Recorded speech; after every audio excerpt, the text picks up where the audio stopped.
انا اتشتمت كميه شتايم، انا واي حاجه تخصني واي حاجه تشخصني واي حاجه تقرب لي، انا واهلي وجسمي وشكلي، كل حاجه، ومش من واحد، ده من ناس كتير قوي. وانا مالي تشتغل على التوك توك ولا تطلع على التيك توك؟ هو انا وظيفتي ان انا اجيب لك شغل؟ صانع من صناع المحتوى او تجار المحتوى اللي بيعملوا محتويات، يعني ايه، محتويات هادفه، توعويه، قضايا مجتمعيه والحاجات اللي انتوا عارفينها دي. المهم، مش عيب ان انت كصانع محتوى تعمل اي فيديو ليه علاقه باي ترند، عادي. كلنا اصلا كصناع محتوى لو في حاجه معينه بتحصل في البلد او في البلاد او عموما في مجتمعاتنا، عادي ان احنا نعمل عنها فيديوهات، ايا كان نوع الفيديوهات دي ايه بقى، فيديوهات كوميديه، فيديوهات تراجيديا، نعمل فيديوهات عن رمضان، ايا كان بقى نوع الفيديوهات دي ايه، العيد، المدارس، الامتحانات. ومسك لي في كلمه الامتحانات دي لان من شهر كان ميعاد دخول طلاب ثانويه عامه لامتحاناتهم. صانع من صناع المحتوى او زي ما انا قلت لك تجار المحتوى قعد كده مع نفسه، قال لك والله انا واحد بعمل قضايا مجتمعيه. ايه القضايا المجتمعيه اللي ممكن نتكلم عنها في ميعاد دخول ثانويه عامه؟ التعليم عندنا بايظ. طيب ايه سبب ان التعليم بايظ؟ احنا نعمل فيديو نهجم فيه على المدرسين بتوع السناتر. طب ماشي، لقيت المذكور بدون ذكر اسمه عامل فيديو بيهاجم فيه مدرسين السناتر ان هم السبب الاساسي في ان الطلاب بايظه وان مفيش تعليم وان العيال فاشله. كاتب السكريبت مشيطن المدرس وعامله هو المشكله الاساسيه لفساد التعليم في بلادنا. حلو، ومطلع اللي قايم بدور المدرس ده كانه شيطان رجيم، وهو بقى الطالب النجيب اللي بيهاجمه وبيطلع من وسط الدهماء من الناس بكل شجاعه وبيقول لهم انتوا اللي ظالميننا وانتوا اللي بتاخدوا فلوسنا واحنا اخرتنا ايه، يعني احنا لا هنقعد على التوك توك نشتغل يا هنطلع على التيك توك، في حين ان هو اصلا عامل الفيديو التوعوي ده عشان ينزله على التيك توك. المهم انا قعدت اتفرج، قلت الله، هو في مدرس شرير قوي كده زي ما هو طلع في الفيديو؟ انت عايز تقول ايه يا عم؟ وبعدين ليه دلوقتي؟ ليه اخترت التوقيت والعيال نازله، الطلاب نازلين داخلين امتحاناتهم، ان انت تصدر لهم طاقه الاحباط دي لمجرد ان انت فاهم ان انت بتعالج مشكله مجتمعيه؟ انت اصلا مش بتهاجم السبب الرئيسي، السبب الرئيسي مش المدرس اللي في السناتر. وبعدين يا عم المدرس اللي في السنتر وحش، بتروح له ليه؟ وانت يا استاذ الفاضل بتودي ابنك عنده ليه؟ عشان التعليم اللي في المدرسه مش عاجبك. يبقى المشكله عندك في ان في تعليم في المدرسه بايظ. لا والله ما اقدرش اهاجم الناس مسؤولين عن التعليم في بلدنا. ليه؟ هيدوني على دماغي طبعا، ممكن يحبسوني اصلا. هل انا طلعت هاجمته؟ لا. هل انا طلعت شتمتهم؟ لا. من باب ان الفن لا يقرع الا بالفن، عملت انا فيديو بسكريبت مختلف وما شيطنتش في المدرس قوي، انا بس قدمته شخصيه بني ادم يعني ليه وجهه نظر بيرد على الطالب اللي كان ليه وجهه نظر. حلو. انزل الفيديو من هنا لقيت سيل من الشتايم اللي نازله ترص عليا انا واهلي وشكلي وجسمي واصحاب، اي حاجه لها علاقه بيا بتتشتم. وفكروني كمان ان انا اصلا مدرس وبدافع عن المدرسين، يعني هم حتى ما كلفوش خاطرهم ان هم يدخلوا صفحتي يفهموا ان انا واحد بقدم اكتنج كونتنت وقشطه يعني. لا، هم انت اكيد مدرس واكيد هم دافعين لك. هل يا اللي انت بتتفرج عليا حاليا انا جاي اشتكي لك من جنين النمله اللي بيشتمني ده؟ لا طبعا. بس انا لقيت ان الموضوع ليه فكره واساس ممكن اتكلم عنها معاك. ايه هي بقى؟ احكي لك من الاول عشان تفهم. من 3000 سنه، هو الموضوع اوله كان من 3000 سنه.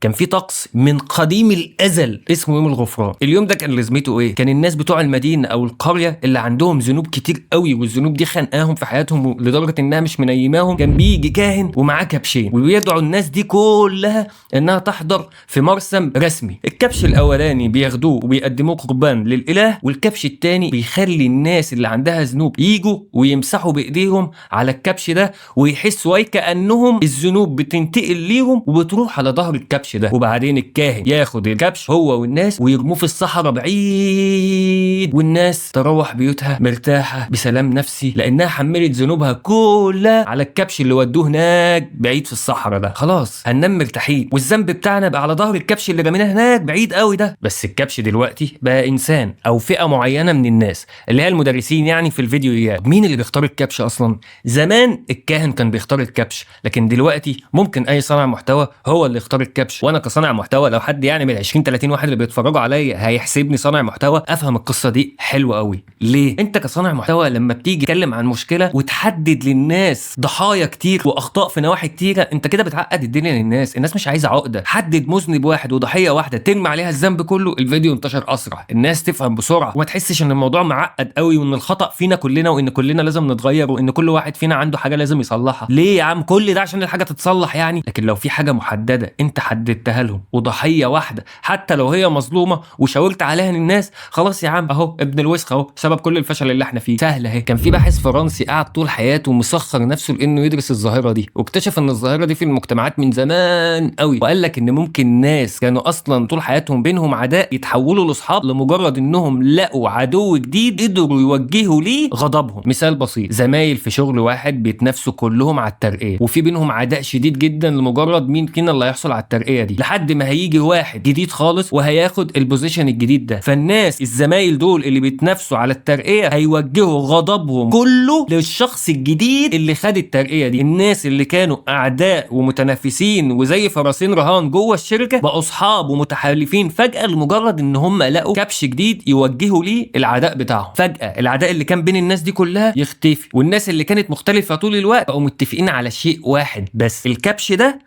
هو السبب. يعني الكبش مش وسيله لان الناس تتخلص من ذنبها وبس، لا ده دي الطريقه الوحيده اللي المجتمع بيهدي بيها نفسه حتى من غير ما يرجع لحل المشكله الاساسيه اللي خلتنا نتخانق مع بعض. اتنين غربه عمرهم ما يعرفوا بعض ولا في اي حاجه تربطهم من بعض، ممكن يبقوا اصحاب لمجرد ان هم دخلوا مع بعض شتموني، اللي هو خلاص احنا الاثنين بنشتم ناصر، احنا الاثنين نبقى اصحاب. تخيل اتنين بقوا اصحاب لمجرد ان هم اتفقوا في انهم يشتموني. كراهيه مشتركه بتدي احساس بالانتماء السريع، احنا لسه هنتعرف على بعض وندرس بعض، الموضوع عايز صبر يا عم وطولة بال. احنا الاثنين بنكره نفس الشخص وبنشتمه، ممكن نبقى اصحاب. والله شفتها عندي في الكومنتات. وعشان تشوف اللي انا بتكلم فيه ده اوضح ويبقى اقرب لك، ولد بيطلع فاشل في دراسته امه هي السبب، زوج بيخون مراته الست هي السبب، ما عرفتش تحافظ عليه. اي حاجه الست، الجو حر النهارده الست هي اللي ما عرفتش تضطر البيت. اي مشكله بتحصل من اي نوع في البيت دايما يرجعوا السبب لحدوث المشكله دي ان هي الست. بلد معينه معدل الجريمه فيها بيحصل، المهاجرين هم السبب. البطاله زادت في البلد، المهاجرين هم السبب. درجه الحراره علت، المهاجرين هم اللي بيسحبوا الاكسجين. اي حاجه يحدفوها على المهاجرين. حلو، كبش واحد سهل. تعليم بايظ في بلدنا،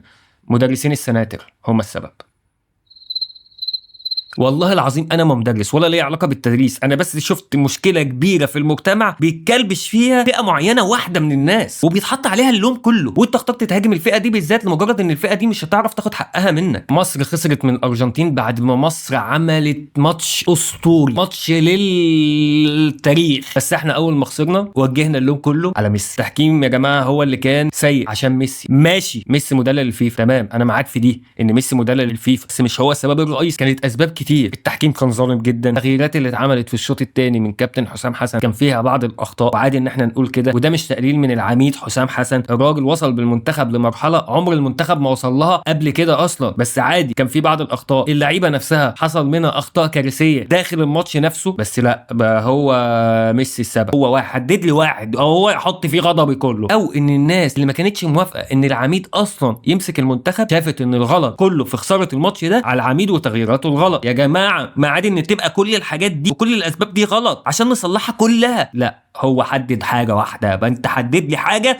اشتمها، هنام مرتاح انا ازاي؟ هتقعد توزع لي الغلطات على ناس كتير واخطاء كتير هقعد اصلح هنا وهنا وهنا وهنا؟ حدد لي واحد اشتمه وانام مرتاح. دلوقتي الموضوع بقى اخطر من زمان، لان زمان كبش الفدا ده كان بيحتاج ايام وشهور وسنين عشان يمتد، جفاف يطول، وباء يستمر، شك ويفضل يكبر بالتدريج. لكن دلوقتي كبش الفدا السوشيال ميديا خليته ينتشر في اقل من 24 ساعه. فيديو من واحد انفلونسر او بلوجر او واحد ليه شعبيه مهوله ينزله يهاجم فيه فئه من الناس، ده ممكن يؤدي لاذى كبير جدا. فئه كامله من المجتمع اللي هم المدرسين صحوا في يوم الصبح لقوا نفسهم بيتسبلهم 100 مله وبيتهانوا وبيتهان شرفهم وكرامتهم هم وعيالهم ومراتاتهم واهاليهم وقرايبهم كلهم، وبيدعي عليهم وبيتحاسبن من فئه كبيره من المجتمع. بلد كامله بتعمل كل ده فيهم لمجرد ان صانع محتوى طلع وما كانش حيادي في انه يقول المشكله فين وحلها فين، واختارهم ككبش يوجه غضب الناس عليهم في الفيديو ده. وعشان كده لما انا طلعت عملت فيديو، ما طلعتش عملت فيديو هاجمت فيه صانع المحتوى ولا هاجمت فيه حد، انا طلعت وزنت الكفه، وحتى لما عملت كده الناس حطت غضبها عليا انا. طب هو ليه اصلا لازم الناس تختار كبش فدا؟ ليه ما نقدرش نقول المشكله معقده ونمشي؟ لان الحقيقه بتوجع. المشكله لو معقده معنى كده ان اطرافها كتير، ولو اطرافها كتير معنى كده ان احنا بشكل او باخر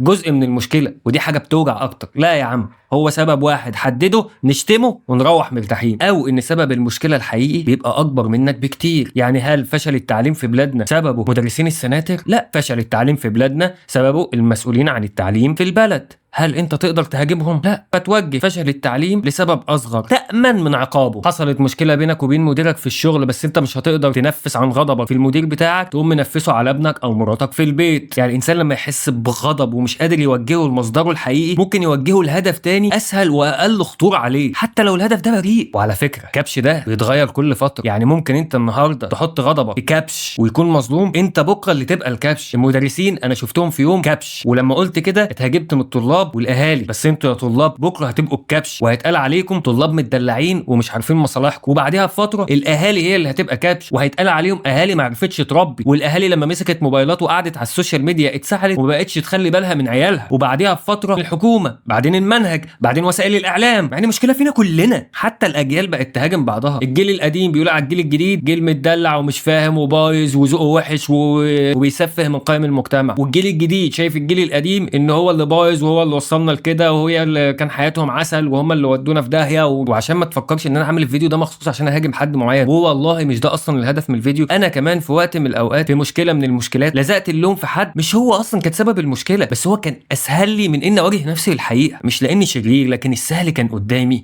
والصعب كان محتاج مني بقى مجهود صعب ومواجهه لنفسي. موضوع يا عم افتكر انه اغلبنا لو قعد لحظه صدق مع نفسه هيفتكر في حياته كده لحظه كانت شبه اللحظات دي. وانت اللي بتشيطن فئه معينه دلوقتي ممكن تبقى الكبش بكره في موضوع تاني خالص. محدش يامن على نفسه من الظاهره دي. وعايز اقول حاجه لصناع المحتوى اللي بيعملوا فيديوهات هادفه وقضايا مجتمعيه وكده، الكبش اللي انتوا بتختاروه عشان تصبوا فيه الغضب تقولوا ان ده سبب المشكله الاساسيه هو مش فارق لك، والموضوع بالنسبه لك مجرد فيديو، والاسبوع الجاي هتعمل فيديو على حاجه تانية والمشاهدين بتوعك هيقلبوا الفيديو يروحوا الفيديو تاني ويتنقلوا من الترند ده للترند ده. لكن الكبش اللي انت اخترته ده هيفضل واقف عند نفس النقطه لشهور وسنين مدمر ومحطم نفسيا هو واهله. وصناع المحتوى ده مش شرير وانا مش بهاجمه، بس هو عمل حاجه طلعت فعلا بتتعمل من 3000 سنه. وانت لما تلاقي مشكله معينه موجهه لفئه معينه من الناس او حد واحد، حتى لو انت كنت بتقول معاهم، اسال نفسك سؤال واحد بس قبل ما تشارك او تسقف او تعمل كومنت: هو فعلا دي الحقيقه ولا الراجل ده بيشيل حمل مش حمله او حمل مش بتاعه لوحده؟ 3 ثواني بس من وقتك اهدى كده هيخليك تحدد الفرق بين العدل والظلم. والفن اللي انت بتحاول تقدمه مش انك تشيطن فئه من الناس عشان نتفرج عليها وهي بتنهار فنرتاح وننام مرتاحين الصدر. الفن الحقيقي لازم يكون عن فهم الحقيقه المعقده حتى لو كانت متعبه في انك تفهمها. كل ده انا اكتشفته لمجرد اني قلت هو ليه جنين النمله ده شتمني؟